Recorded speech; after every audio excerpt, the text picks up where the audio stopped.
2. A voice for justice. Kamala, let's go. Come on, we're going to be late. My mother was losing patience. Just a second, Mommy, I called back. Yes, my mother was and always will be Mommy to me.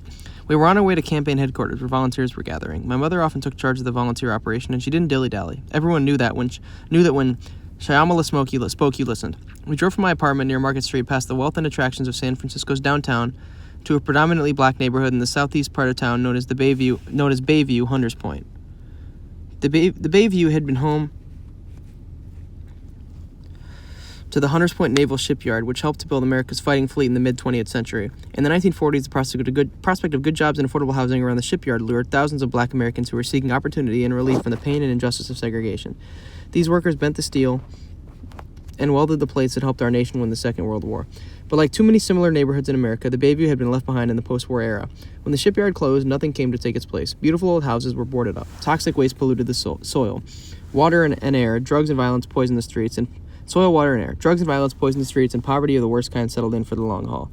It was a community disproportionately represented in the criminal justice system and also plagued by unsolved crimes. Families in the Bayview, many of which had generational roots in San Francisco, were cut off, literally and figuratively, from the promise of the thriving city they called home. The Bayview was the kind of place that no one in the city ever saw unless they made it their business to go there. You didn't pass it on the freeway. You didn't cross it to get from one part of the city to another. It was in deeply tragic ways invisible to the world beyond it. I wanted to be a part of changing that, so I headquartered my campaign at 3rd Avenue in Galvez, right in the heart of the Bayview. The political consultants thought it was nuts. They said no campaign volunteers would ever come to the Bayview from other parts of the city. But it was places like the Bayview that had inspired me to run in the first place. I wasn't running so I could have a fancy office downtown. I was running for the chance to represent people whose voices weren't being heard and to bring the promise of public safety to every neighborhood, not just some. Besides, I didn't believe that people wouldn't come to the Bayview, and I was right. They did come by the dozens. San Francisco, like our country as a whole, is diverse yet deeply segregated, more mosaic than melting pot. Yet our campaign attracted people representing the full vibrancy of the whole community. Volunteers and supporters poured in from Chinatown, the Castro, Pacific Heights, and the Mission District. White, black, Asian, and Latinx, wealthy and working class, male and female, old and young, gay and straight. A group of teenage graffiti artists decorated the back wall of campaign headquarters, spray painting justice in giant letters. HQ buzzed with volunteers, some calling voters, some sitting together around a table stuffing envelopes, others picking up clipboards so they could go door to door talking to people in the community about what we were trying to do. We pulled up to headquarters just in time. I let my mother out. "You have the ironing board?" she asked. "Yeah, of course, it's in the back seat." "Okay, I love you," she said as she shut the car door. As I drove away, I could hear her call, "Kamala, what about the duct tape?" I had the duct tape. I got back on the road and drove toward the nearest supermarket. It was a Saturday morning, the equivalent of rush hour in the grocery aisles. I pulled into the parking lot, snuck my car into one of the few open spots, and grabbed the ironing board, the tape, and a campaign sign that looked slightly worn from being tossed in and out of the car.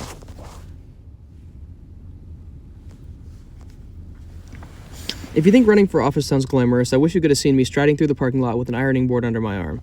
I remember the kids who would look curiously at the ironing board and point, and the moms who would hustle them past. I couldn't blame them. I must have looked out of place, if not totally out of my mind. But an ironing board makes for the perfect standing desk. I set it up in front of the supermarket entrance, just off to the side, near the carts, and taped up a sign that read, "Kamala Harris, a voice for justice." When the campaign was just getting started, my friend Andrea Steele and I had put together my first piece of campaign literature, a basic one-page black and white bio and summary of my positions. Andrea would later found Emerge America, an organization that recruits and trains Democratic women to run for elected office worldwide. I put several stacks of my flyer on the ironing board, and next to it a clipboard with a sign-up sheet. Then I got to work. Shoppers rolled their carts out the automatic doors, squinting at the sunlight, trying to remember where they parked the car. And then, out of left field, "Hi, I'm Kamala Harris. I'm running for district attorney, and I hope to have your support." In truth, I would have settled for them just remembering my name. Early on in the campaign, we did a poll to see how many people in the county of San Francisco had heard of me. The answer was a whopping 6%. As in 6 of every 100 people had heard of me before. I couldn't help but wonder, was my mother one of the people they'd randomly called? But I hadn't gotten into this thinking it would be easy. I knew I'd have to work hard to introduce myself and what I stood for to a whole lot of people who had no idea who I was. For some first-time candidates, interacting with strangers can feel awkward, and understandably so. It isn't easy to initiate a conversation with someone who passes you on the street, or to try to connect with them at the bus stop on their way home after work, or to walk into a merchant's business and try to strike up a conversation with the owner. I got my share of polite, and occasionally not so polite, rebuffs, like a telemarketer during dinner. But more often than not, I encountered people who were welcoming, open, and eager to talk about the issues affecting their daily lives and their hopes for their family and their community, whether that meant cracking down on domestic violence or creating better options for at-risk kids. Years later, I still run into people who remember our interactions at those bus stops. It may sound strange, but the thing it reminded me of most was jury selection. When I worked as a prosecutor, I spent a lot of time in the courtroom talking to people who'd been called for jury duty from every part of the community. My job was to ask them questions over the course of a few minutes and, based on that, try to figure out their priorities and perspectives. Campaigning was kind of like that, but without opposing counsel trying to cut me off. I loved being able to engage. Sometimes a mom would come out of the grocery store with a toddler in the shopping cart seat, and we'd find ourselves spending a good 20 minutes talking about her life and her struggles and her daughter's Halloween costume. Before we parted, I'd look her in the eye and say, "I hope I can have your support." It's amazing how often people would tell me that no one had ever asked them that directly before. Still, this process didn't come naturally to me. I was always more than happy to talk about the work to be done. But voters wanted to hear more than just policy. They wanted to know about me personally, who I was, what my life had been like, the experiences that had shaped me. They wanted to understand who I was on a fundamental level. But I'd been raised not to talk about myself. I'd been raised with the belief that there was something narcissistic about doing so, something vain. And so even though I understood what was motivating their questions, it took some time before I got used to it. There were multiple candidates in my first DA's race, and a runoff was inevitable. But our polling, which had markedly improved over time, suggested if we just made the runoff, we could win 5 weeks later. I spent election day on the street shaking hands from the pre-dawn commute until the polls closed. Chrisette, one of my closest friends, flew in to help with the last-minute campaigning. It felt like the final quarter-mile sprint at the end of a marathon, thrilling in its own way. My family, friends, senior campaign staff members, and I went out to dinner as the results started rolling in.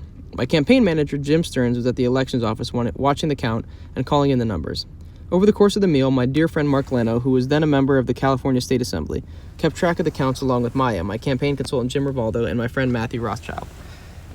With each precinct that reported, and between bites of pasta, they would update the tally on the paper tablecloth.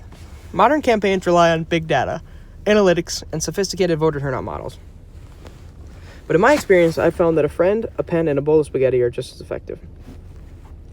We were getting ready to leave when Maya grabbed my arm. A new update had come in. "Oh my God, you did it," she exclaimed. "You made the runoff." I did the math myself to make sure she was right. I remember looking at Maya and Maya looking at me and both of us saying, "Can you believe it? We're really in this." The runoff was held 5 weeks later. It rained that day, and I spent it getting soaked as I shook hands with voters at bus stops. That night, as I'd hoped, we won a decisive victory. We held a party at campaign headquarters, and I walked out to speak as "We Are the Champions" blasted through the room. Looking out at the crowd, friends, family, mentors, volunteers from the campaign, I saw one community. There were people from the poorest neighborhoods and the richest, police officers alongside advocates fighting for police reform, young people cheering for senior citizens. It was a reflection of what I've always believed to be true. When it comes to the things that matter most, we have so much more in common than what separates us. At the time of this writing, it's been almost 15 years since my inauguration as district attorney. I've spent almost every day since working in some way or another on reforming the criminal justice system. I spent 2 terms in its pursuit as district attorney, and nearly 2 terms as Attorney General, and I introduced criminal justice reform legislation within my first 6 weeks as a United States Senator. Though I understood fully that inauguration morning in 2004, how important the issues were to me, I never could have imagined that they would lead me from San Francisco to Sacramento to Washington, D.C. My inauguration ceremony for district attorney took place in the Herbst Theater, in the San Francisco War Memorial and Performing Arts Center, the same stage where the United Nations Charter had been signed in 1945. Now we were making a different kind of history, but unity was still the message of the day. My mother stood me and Ronald George, the Republican Chief Justice of the California Supreme Court, who I chose to swear me in. My strongest memory is of looking at her and seeing the pure pride on her face. The room was packed to overflowing, hundreds of people from all corners of the city. Drummers drummed, a youth choir sang. One of my pastors gave a beautiful invocation. Chinese dragon dancers roamed the aisles. The San Francisco Gay Men's Chorus serenaded us all. It was multicultural, multiracial, and a little frenzied in all the best and most beautiful ways. Jerry Brown, the mayor of Oakland, was sitting in the front row. He told me that his father had taken the same oath of office 60 years ago to the day. And with Gavin Newsom swearing in as mayor at the same day as mine, there was a palpable sense in the city that a new chapter was opening for San Francisco politics, and what might be possible for us all. I made my way through the crowd, shaking hands and getting hugs and taking in the joy of it all. As the festivities were winding down, a man came up to me with his 2 young daughters. "I brought them here today," he said, "so they could see what someone who looked like them could grow up to do." After the inauguration, I snuck away to see my new office. I wanted to know what it felt like to sit in the chair. My communications director, Debbie Meslow, and I drove to the Hall of Justice. Standing right next to the freeway, 850 as it was known, for 850 Bryant Street, was a gray, solemn, and imposing building. I used to joke that it was a horribly wonderful place to work.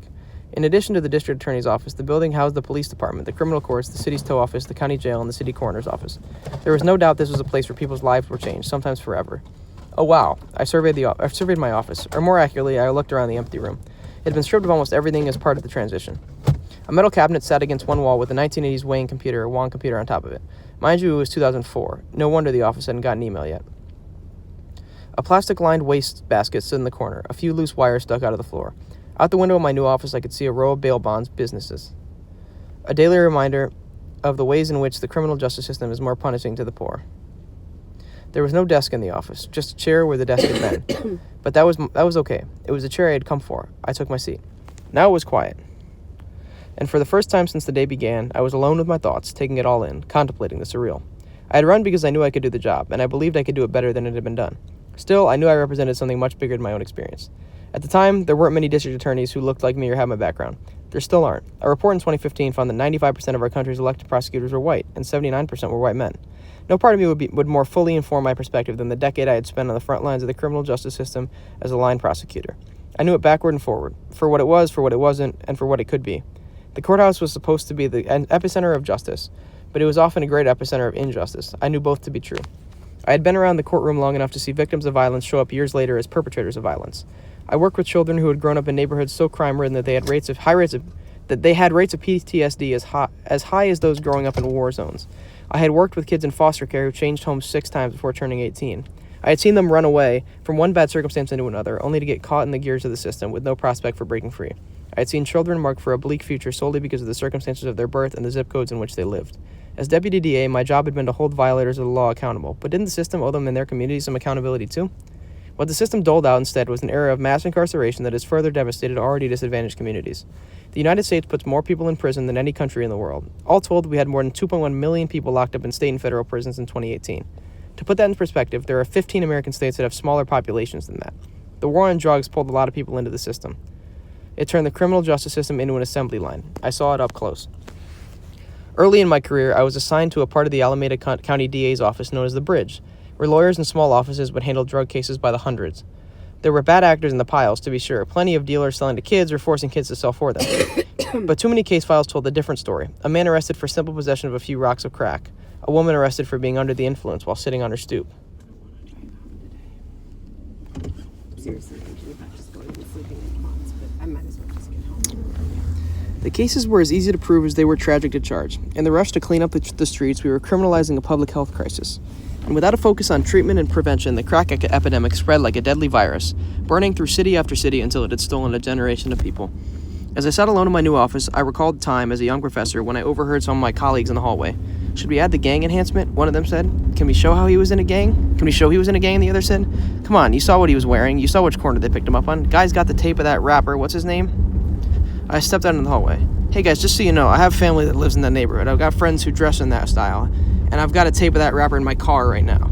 I reflected on it all, about why I ran for office, whom I had come there to help, and the difference between getting convictions and having conviction. In the end, I knew I was there for the victims, both the victims of crimes committed and the victims of a broken criminal justice system. For me, to be a progressive prosecutor is to understand and act on this dichotomy. It is to understand that when a person takes another's life, or a child is molested, or a woman raped, the perpetrators deserve severe consequences. That is one imperative of justice. But it is also to understand that fairness is in short supply in a justice system that is supposed to guarantee it.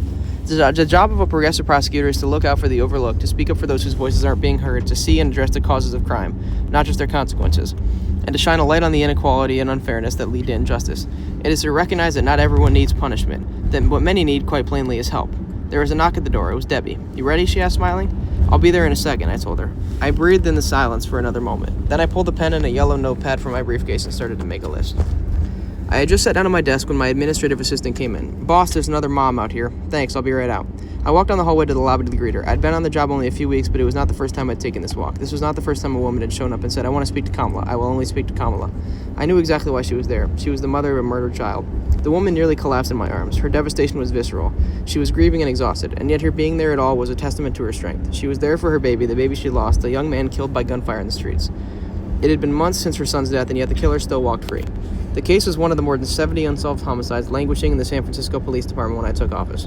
I had known some of these mothers, and others I had met while I was campaigning. They were almost all black or Latina from high-crime neighborhoods, and all of them loved their children deeply. They'd come together to form a group, Mothers of Homicide Victims. It was part support group, part advocacy organization. They leaned on one another to work through their grief, and they organized to get justice for their sons. They weren't sure if I could help them, but they knew that I would at least see them. And I mean literally see them. See their pain, see their anguish, see their souls, which were bleeding. First and foremost, they knew I would see them as loving, grieving mothers. This is part of the tragedy. When people hear that a mother has lost a child to cancer or a car accident or war, the natural response is collective sympathy and concern. But when a woman loses her son to violence in the streets, the response from the public is often different, almost a collective shrug, as though it's an expected eventuality, not the horrific tragedy of losing a child, but rather just another statistic, as though the circumstances of our son's death define the value of his life, as though the loss she has suffered is less valid, less painful, less worthy of compassion. I walked her back to my office so we could have some privacy to talk. She told me her son had been shot and killed, that no one had been arrested, that no one seemed to care. She described the day she had to go to the coroner's office to identify his body, how she couldn't get that image out of her head of him lifeless in a place so cold. She had left messages for the homicide inspector, she said, suggesting possible leads, but she never heard back. Nothing had happened, nothing seemed to be happening, and she couldn't understand why. She grasped my hand and looked me straight in the eye. He mattered, she said. He still matters to me. He matters to me too, I reassured her. His life should have mattered to everyone. I told my team to get the entire squad of homicide inspectors to convene in my conference room as soon as possible. I wanted to know what was going on with all these cases. The homicide inspectors showed up not knowing what to expect. At the time, I didn't know it was uncommon for the district attorney to summon them for a meeting. One by one, I asked them to tell me the status of the unresolved homicide cases and pressed them for details about what they were going to do to help us get justice for these families. I had very pointed questions, and I pushed the inspectors hard. Harder, I later learned, than they were expecting. This ruffled some feathers. But it was the right thing to do, and it needed to be done, regardless of whether it had ever been done before. They took my call to action seriously. Within a month of the meeting, the police department launched a new campaign to try to encourage witnesses to step forward. And in time, we were able to reduce the backlog of unsolved homicides by 25%. Not every case could be solved, but we made sure we worked hard to ensure that everyone that could be was. Some people were surprised I was so relentless, and I know some others questioned how I, as a black woman, could countenance being part of the machine putting more young men of color behind bars. There is no doubt that the criminal justice system has deep flaws, that it is broken in fundamental ways, and we need to deal with that. But we cannot overlook or ignore that mother's pain, that child's death, that murderer who still walks the streets. I believe there must be serious consequences for people who commit serious crimes. I've handled cases for just about every crime imaginable, including a man who had literally scalped his girlfriend during an argument. Holy hell. I've prosecuted sadistic criminals who have committed the most heinous, unspeakable acts against other people. I've been at homicide scenes where people have been killed, and I've won guilty verdicts against those who did the killing. I faced cold-blooded murderers in the courtroom as a judge laid down a sentence of life in prison, and I haven't shied away from calling for harsher sentences in certain cases. In 2004, for example, I got a bill passed in California to lengthen the sentences for so-called Johns who paid to have sex with underage girls. I believe that should be treated as child sexual assault. But let's be clear, the situation is not the same, nor should it be when it comes to less serious crimes. I remember the first time I visited the county jail. So many young men, and they were mostly black or brown or poor. Too many were there because of addiction and desperation and poverty. They were fathers who missed their kids. They were young adults, many of whom had been pulled into gangs with no real choice in the matter. The majority weren't there for violent offenses, and yet they had become drops in the sea of those swept up in a wave of mass incarceration. People whose lives had been destroyed, along with their families and their communities. They represented a living monument to lost potential, and I wanted to tear it down. In 1977, in the heart of the San Francisco neighborhood known as Western Addition, my friend Latifah Simon was born. She grew up in what was once a middle-class neighborhood as the crack epidemic was starting to take hold. She saw firsthand what it was doing to her community, the self-destructive addiction it fueled, the burden it placed on families that were already struggling to get by with little semblance of a safety net, the way it disappeared fathers and corroded even a mother's most deep-seated instinct to care for her child. When Latifah was a young girl, her desire was to help people, but as she got older, she became one of the many who needed help. She ended up on probation for shoplifting. She dropped out of high school.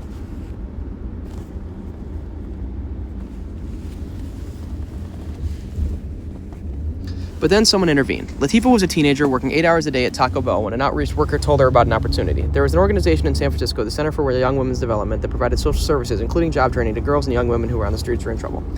The center was recruiting for new staff to work there. Latifah saw a lifeline and grabbed hold. She started working for the center when she was a teenager and raising a daughter of her own. Soon she was unstoppable. She was everywhere, at local government meetings, calling for changes to help girls who'd been trafficked, on the streets of poor neighborhoods handing out condoms and candy bars, along with information about how to get help, and at the center itself, working with vulnerable girls from her neighborhood. I saw resilience in these young women, she recalled. They were people who had absolutely nothing, but were somehow able to make it through the day, and the next day, and the next. The center's board members were so impressed by Latifah's tenacity, skills, and leadership that they asked her to become executive director when she was just 19 years old. She said yes, and that was when I came to know her. At the city attorney's office, I had been working with the same community of women that Latifah had. I had been holding Know Your Rights sessions for vulnerable women all across the city, and I asked Latifah to join our efforts. I could see that Latifah was a genius, and it turned out I wasn't the only one who thought so. In 2003, she became the youngest woman to ever win the prestigious MacArthur Genius Award, with only a GED. parentheses, as you know. When I became a district attorney, I often thought to myself, what if Latifah had been picked up for a bag of weed instead of shoplifting? What if she'd been sentenced to prison instead of probation? I knew what a felony conviction meant. It wasn't just about the time in prison, it was about what happens afterwards. As a country, we specialize in releasing inmates into desperate, hopeless situations. We give them a little bit of money and a bus ticket, and we send them on their way with a felony conviction on their record, not the kind of experience most employers are looking for. In so many cases, finding themselves rejected in the hiring process, they have no way of making money. From the moment they leave, they're in danger of returning. They end up in the same neighborhood with the same people on the same corner. The only difference is that they've now served time. Prison has its own gravitational pull, often inescapable. Of the hundreds of thousands of prisoners we release to the country every year, nearly 70% committed crime within 3 years. The status quo isn't working. I brought a small group of trusted advisors together, including my bold and brilliant chief of policy, Tim Sillard, and posed the question: what would it take to put together a re-entry program that actually worked? Put it another way, if the best way of providing public safety is preventing crime in the first place, what can we do to prevent people from reoffending? What if we could really get them back on track? That question would become the name of the program Tim and I developed together, Back on Track. At the heart of the program was my belief in the power of redemption. Redemption is an age-old concept rooted in many religions. It is a concept that presupposes that we will all make mistakes, and for some, that mistake will rise to the level of being a crime.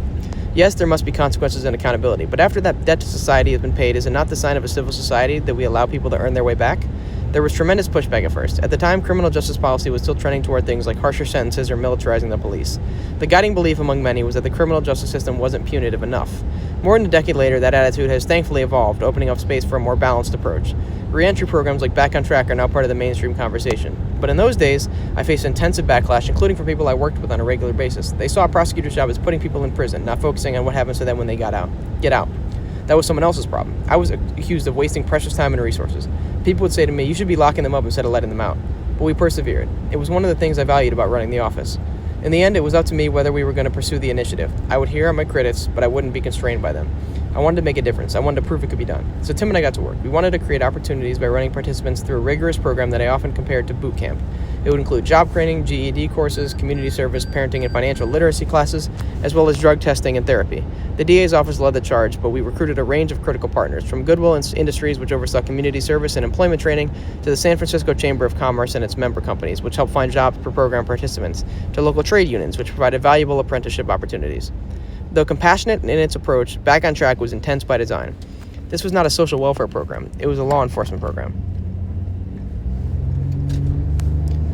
All of the first participants were nonviolent first-time offenders who had started their journey to the Hall of Justice in the back of a squad car. Participants had to first plead guilty and accept responsibility for the actions that had brought them there. We promised that if participants completed the program successfully, we would have their charges expunged, which gave them even more reason to put in the effort. We hadn't designed a program that was about incremental improvement around the edges. It was about transformation. We knew what these young people were capable of achieving, and we wanted them to see it in themselves. We wanted every participant to reach for the highest bar. When it came time to identify someone to run the program, one name immediately came to mind. I called Latifah. At first, she was reluctant. She had never imagined herself as the kind of person who would work for the DA. I never wanted to work for the man, she told me. Well, don't worry, I laughed. You won't be working for the man. You'll be working for me. Latifah worked incredibly hard, and so did the Back on Track students. And on a night I'll never forget, we got to share the fruits of that effort together. Tim, Latifah, and many others from my office joined me after the court had closed for the evening. We headed down the hall toward the jury assembly room. When we entered, the room was filled with people carrying flowers and balloons. The bustling, joyous mood was not typical in a jury room, to say the least, but this was not a typical night. I walked to the front of the room and opened the ceremonies for the first Back on Track graduation ceremony. Through the main door, a group of 18 men and women walked down the aisle to take their seats. With a few exceptions, this was the first time in their life they'd ever worn graduation robes. Only a handful of them had ever had an occasion onto which they could invite their family, an occasion that would make their loved ones cry happy tears. This celebration was hard-won, and they deserved every minute of it. In the years since they started the program, each of them had, at minimum, earned a GED and landed a steady job. They had all done community service, more than 200 hours of it. The father among them had paid all of their outstanding child support payments. Fathers among them. And they were all drug-free. They proved they could do it, and that it could be done. In exchange for that effort and that success, we were there to keep our promise. In addition to a diploma, the graduates would have their records cleared by a judge who was standing by. A number of Superior Court judges volunteered to preside over Back on Track graduations, including my friend John Dearman, a former social worker who became the longest-serving judge in San Francisco's history. Another among them was Judge Thelton Henderson, an icon in the civil rights movement, who in 1963 lent his car to Martin Luther King Jr. so Dr. King could make his way to Selma after his own car broke down. Back on Track quickly proved its merit. After 2 years, only 10% of Back on Track graduates had reoffended, as compared with 50% for others convicted of similar crimes. It represented smart, effective stewardship of taxpayer dollars, too. Our program cost about $5,000 per participant. For comparison, it costs $10,000 to prosecute a felony case and another $40,000 or more to house someone for a year in the county jail.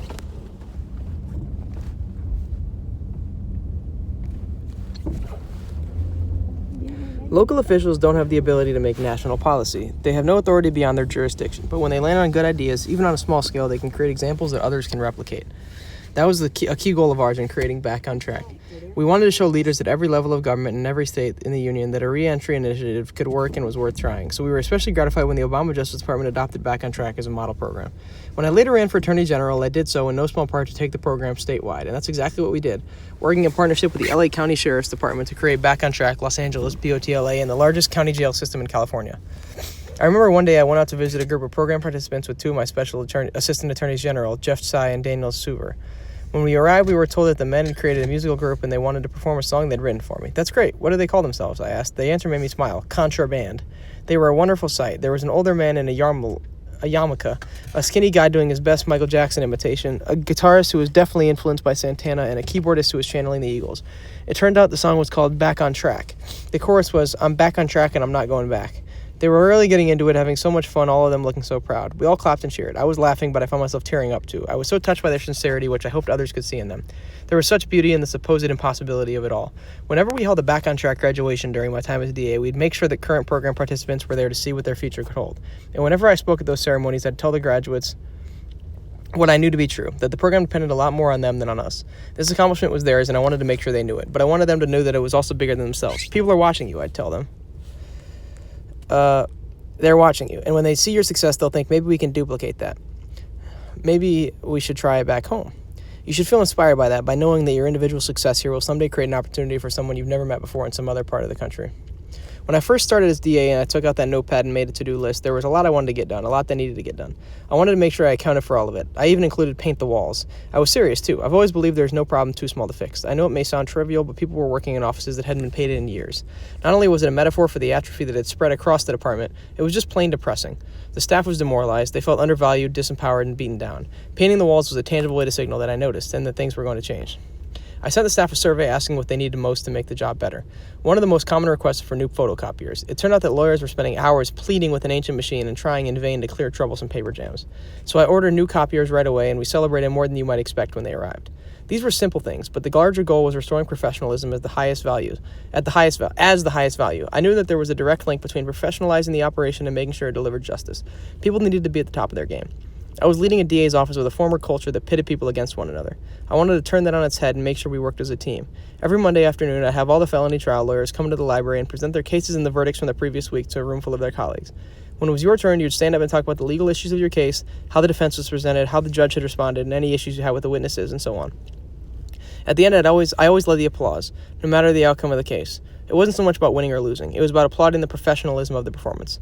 Professionalism, as I see it, is in part about what happens inside an office, but it's also about how people carry themselves outside the office. When I trained younger lawyers, I'd say, let's be clear. You represent the people, so I expect you to get to know exactly who the people are. I'd tell my team to learn about communities where they didn't live, to follow neighborhood news, to go to local festivals and community forums. For the people means for them, all of them. The San Francisco District Attorney's Office was certainly not the only government agency that was operating poorly, and I certainly wasn't the first person to take over a mismanaged organization and focus on managing it better. But the stakes of repairing the DA's office were greater than making the trains, or in San Francisco's case, cable cars, run on time, greater than improving morale and efficiency, greater than budgets and backlogs and conviction rates. At stake was justice itself. In a DA's office, dysfunction necessarily leads to injustice. Prosecutors are human beings. When they are not at their best, they do not perform their best, and that could mean people who should go to prison walk free, and people who shouldn't go to prison end up behind bars. Such is the individual power of prosecutorial discretion. I had divided my to-do list into 3 categories: short, medium, and long-term. Short-term meant a couple of weeks, medium-term meant a couple of years, and long-term meant as long as it takes. It was that far side of the ledger where I wrote down the most intractable problems we were facing, the ones you can't expect to solve on your own, over a term, perhaps even over a career.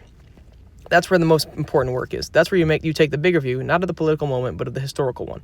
The core problems of the criminal justice system are not new. There are thinkers and activists and leaders who have been fighting to change the system for generations. I got to meet many of them when I was a child. You don't add the intractable problems to the list because they are new, but because they are big. Because people have been fighting against them for dozens, maybe even hundreds of years. And that duty is now yours. What matters is how well you run the portion of the race that is yours. It was my mother who instilled that in me. I grew up surrounded by people who were battling for civil rights and equal justice, but I had also seen it in her work.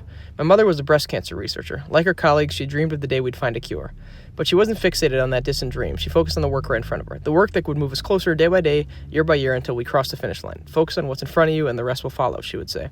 That is a spirit we need to bring to building a more perfect union. Recognition that we are part of a larger story and we are responsible for how our chapter gets written. In the battle to build a smarter, fairer, more effective criminal justice system, there is an enormous amount of work to do. We know what the problems are, so let's roll up our sleeves and start fixing them. One of the key issues I focused on during my first year in the Senate was the country's bail system, the process by which you can be released from jail while you await trial. It's an issue that has only begun to get the attention it deserves, given the scope and scale of the injustice it exacts on people's lives. In this country, you are innocent until proven guilty, and unless you are a danger to others or highly likely to flee the jurisdiction, you shouldn't have to sit in jail waiting for your court date.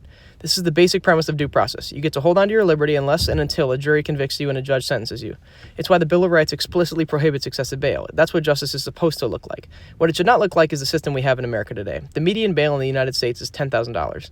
But in American households with an income of $45,000, the median savings account balance is $25,030. The disparity is so high that at any given time, roughly 9 out of 10 people who are detained can't afford to pay to get out. By its very design, the cash bail system favors the wealthy and penalizes the poor. If you can pay cash up front, you can leave, and when your trial is over, you'll get all your money back. If you can't afford it, you either languish in jail or have to pay a bail bondsman, which costs a steep fee you will never get back. When I was the district attorney, I knew that every day, families were leaving the Hall of Justice, crossing the street, walking into those bail bonds offices, having done whatever it took to get the cash to pay the bondsman, pawning their possessions, securing predatory payday loans, asking for help from their friends or a church. I also knew that people with defensible cases were taking guilty pleas just so they could get out of jail and get back to their job or go home to their kids. The New York Times Magazine told the story of a struggling single mother who spent 2 weeks on Rikers Island arrested and charged with endangering the welfare of a child because she'd left her baby with a friend at a shelter while she bought diapers at Target. This young woman could not afford her $1,500 bail, and by the time she was released, her child was in foster care. In another case, 16-year-old Khalif Browder was arrested in New York on charges that he had stolen a backpack. When his family couldn't scrape together a $3,000 bail, Khalif went to jail while he awaited his trial. He would end up spending the next 3 years waiting, endlessly waiting, much of it in solitary confinement, not having ever been tried or convicted of anything. It was a tragic story from beginning to end. In 2015, soon after he was finally released from Rikers, Khalif committed suicide. The criminal justice system punishes people for their poverty. Where is the justice in that, and where is the sense? How does that advance public safety? Between 2000 and 2014, 95% of the growth in the jail population came from people awaiting trial. This is a group of largely nonviolent defendants who haven't been proven guilty, and we're spending $38 million a day to imprison them while they await their day in court. Whether or not someone can get bailed out of jail shouldn't be based on how much money he has in the bank or the color of his skin. Black men pay 35% higher bail than white men for the same charge. Latino men pay nearly 20% more. This isn't the stuff of coincidences. It is systemic, and we have to change it. In 2017, I introduced a bill in the Senate to encourage states to replace their bail systems, moving away from arbitrarily assigning cash bail and towards systems where a person's actual risk or of danger or flight is evaluated. If someone poses a threat to the public, we should detain them. If someone is likely to flee, we should detain them. But if not, we shouldn't be in the business of charging money in exchange for liberty. My lead co-sponsor in this effort is Rand Paul, a Republican senator from Kentucky with whom I vehemently disagree on most things. But this is one of those issues that he and I agree on, that all of us should agree on. It's an issue that can and does transcend politics, and one way or another, we're going to get it done. Something else that's past time we get done is dismantling the failed war on drugs, starting with legalizing marijuana. According to the FBI, more people were arrested for marijuana possession than for all violent crimes in 2016. Before 2001 and 2010, more than 7 million people were arrested for simple possession of marijuana. They are disproportionately black and brown. One stark example, during the first 3 months of 2018, 93% of the people the NYPD arrested for marijuana possession were people of color. These racial disparities are staggering and unconscionable. We need to legalize marijuana and regulate it, and we need to expunge nonviolent marijuana-related offenses from the records of the millions of people who have been arrested and incarcerated so they can get on with their lives. But let's do it with eyes wide open, understanding that there is unfinished business when it comes to legalization. There is no widely used equivalent to a breathalyzer that law enforcement officials agree is consistently reliable. We need to invest in a solution. We also need to acknowledge that we don't know about the effects of marijuana. Because marijuana has been deemed a Schedule I drug, doctors and scientists have been able to do only limited research on its effects. We need to understand any risks, and that means committing ourselves to doing the research, listening to what the science tells us, and acting on that information in our approach. We also need to stop treating drug addiction like a public safety crisis instead of what it is, a public health crisis. When people suffering from drug addiction end up involved in the criminal justice system, our ambition has to be to get them help. It's time that we accept that addiction is a disease and that it wreaks havoc on people's lives in ways they don't want and never intended. It's time we recognize that addiction does not discriminate and that our laws shouldn't either. When someone is suffering from addiction, their situation is made worse, not better, by involvement in the criminal justice system. What they need need is treatment, and we should fight for a system that provides it. And even when people have committed offenses that require jail time, we should reject the notion that they are irredeemable or that they don't deserve a second chance. We still have mandatory minimums on the books, many of which have a disproportionate impact across racial lines. And we have to unravel the decades-long effort to make sentencing guidelines excessively harsh to the point of being inhumane. Thankfully, we have started to see progress. In the decade after we introduced Back on Track, some 33 states have adopted new sentencing and corrections policies aimed at promoting alternatives to incarceration and reducing recidivism? And since 2010, 23 states have reduced their prison populations. But there is still much more work to do to ensure that punishments are proportionate to the offense. We also need to address what happens behind the prison gates. Women now represent the fastest growing segment of our incarcerated population. Most of them are mothers, and the vast majority are survivors of violent trauma that usually goes undiagnosed and untreated. Many are imprisoned in facilities that don't support basic hygiene or reproductive health. As you read this, there are women being shackled while they're pregnant. In some states, they are shackled while giving birth. I have visited women in prison, heard stories of the ways they face the risk of sexual violence when supervised by male guards in the bathroom or shower. In 2017, I was proud to co-sponsor a bill to deal with some of these issues. This is a conversation we rarely have in this country, and we need to. In the near term, one of the most urgent challenges is the fight against those who are ripping apart the critical progress we've made in recent years. The current administration has re-escalated the war on drugs, re-emphasized incarceration over rehabilitation, and rolled back investigations into civil rights violations at police departments that began during the Obama administration. They are even trying to tear up agreements made between the Obama Justice Department and certain police departments that are meant to end policies and practices that violate people's constitutional rights. We can't go backward on these issues when we have only begun to scratch the surface of progress. We have to act with fierce urgency. Justice demands it. One thing we must do is take on, head-on, the racial bias that operates throughout our criminal justice system. And that effort starts with our stating clearly and unequivocally that Black Lives Matter and speaking truth about what that means. The facts are clear. Nearly 4 years after Ferguson, Missouri became the flashpoint for the Black Lives Matter movement, the state attorney general reported that black drivers there are 85% more likely to be pulled over than their white neighbors. Across the nation, when a police officer stops a black driver, he is 3 times more likely to search the car than when the driver is white. Black men use drugs at the same rate as white men, but they are arrested twice as often for it. And then they pay more than a third. They pay more than a third more for than their counterparts on average in bail. Black men are 6 times as likely as white men to be incarcerated, and when they are convicted, black men get sentences nearly 20% longer than those given to their white counterparts. Latino men don't fare much better. It is truly appalling. It's one thing to say that Black Lives Matter, but awareness and solidarity aren't enough. We need to accept hard truths about the systemic racism that has allowed this to happen, and we need to turn that understanding into policies and practices that can actually change it. When I was Attorney General, I brought the senior leadership of our investigative bureau together, led by Larry Wallace, the director of my office's Bureau of Law Enforcement, and told them that I wanted to institute an implicit bias and procedural justice training program for our agents. Implicit bias lives in split seconds. It is the unconscious shorthand that our brains use to help us make a quick judgment about a stranger. Frontline officers, more than most, have to make split-second decisions all the time, where implicit bias can have a deadly outcome. The presentation of the subject matter made for a difficult conversation, and understandably so.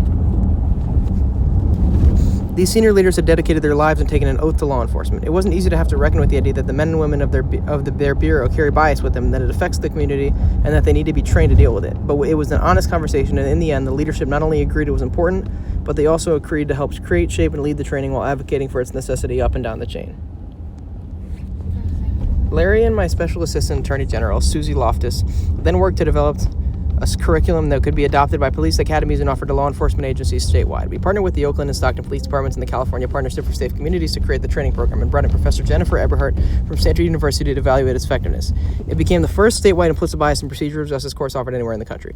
None of us were naive about what our training course could accomplish. We knew that such an effort alone would not rid the system of bias, and we surely knew that explicit bias, not just implicit bias, permeated the system. Racism is real in America, and police departments are not immune. At the same time, we knew that better training would make a real difference, that for most members of law enforcement, a better understanding of their own implicit biases could be revelatory.